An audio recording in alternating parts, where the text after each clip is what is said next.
최근 유튜브 영상 중에 이런 식의 훈육 방법들을 보게 됩니다. 이런 통증을 유발하는 훈육 방법은 강아지 서열 이론이라고 하는 옳지 않은 생각을 기반해서 만들어진 훈육 방법이에요. 이렇게 훈육을 하는 방법이 무려 2024년까지도 보인다는 게 안타까울 따름입니다. 오늘은 이게 왜 안타까운지에 대해서 설명드리도록 하겠습니다. 동물 세계에서 폭력이란 쉽게 설명하자면 서열을 확인하기 위해 사용하는 수단이에요. 반려견에서 서열에 대한 이론이 나타나게 된 건 1947년 루돌프 쉔켈이라고 하는 사람이 쓴 보고서인 늑대 무리 이론에서 기인하게 됩니다. 당시 조사했던 내용들은 늑대 무리가 보이는 행동들에 대한 건데 살짝 봐도 굉장히 꼼꼼하게 그림을 그리면서 조사를 했지만 현대 논문들을 보면 조금 원시적이게 느껴지기도 해요. 아무튼 쉔켈이 발견한 점은 늑대 무리들이 서로 치고받고 싸우면서 우두머리, 알파의 존재가 나타난다는 점이에요. 이걸 토대로 같은 객과 동물인 강아지에게서도 알파, 무리의 우두머리가 정해지지 않을까라는 이론에서 시작이 된 개념입니다. 오늘의 주제는 놀랍게도 강아지에게는 이런 서열이 존재하지 않다는 점이에요.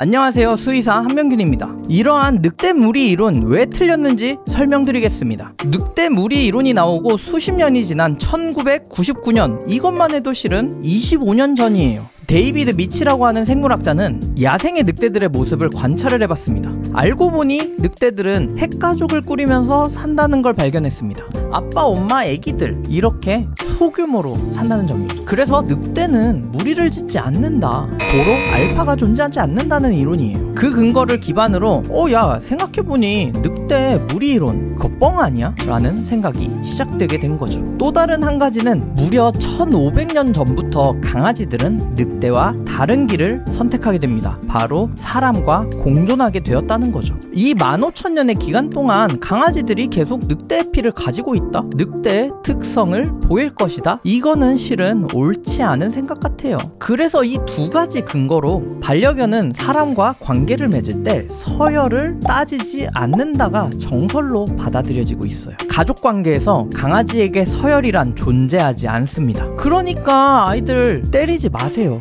통증을 유발하는 훈육 방법은 일시적인 순응도는 올릴 수 있는 방법이긴 하지만 여러 가지 부작용이 존재를 합니다. 그렇다면 강아지들을 어떻게 다뤄야 되냐? 딱 잘라 말하자면 한 2~3살 정도 되는 어린아이를 다루듯이 다루어 주시면 됩니다. 최근에 여러 연구 결과를 볼 때 강아지들은 소위 말귀를 잘 알아듣는 동물이라고 해요. 언어적인 신호뿐만이 아니라 행동적인 그리고 심리적인 신호까지도 다 알아듣고 이해를 해서 이에 대한 반응을 보인다는 뜻이에요. 놀라운 건 그 이해 정도가 무려 고등 유인원인 침팬지보다도 높다고 합니다. 그래서 강아지랑 침팬지를 앉혀놓고 얘들아 여기에 간식이 있어 라고 했을 때 이걸 맞추는 비율이 강아지가 압도적으로 높았대요. 겪어보신 분들은 아시겠지만 강아지는 심리적인 신호들을 캐치하는 능력도 굉장히 뛰어내요. 가끔 우울하고 지치고 힘든 날 집에 돌아왔을 때 저희 곁을 응원해주는 게 바로 반려견들이죠. 이렇게 심리적인 반응에 대해 공감을 해주고 반응을 보이는 현상을 이모셔널 컨테이전이라고 부른대요. 2017년 동물행동학 논문을 따르면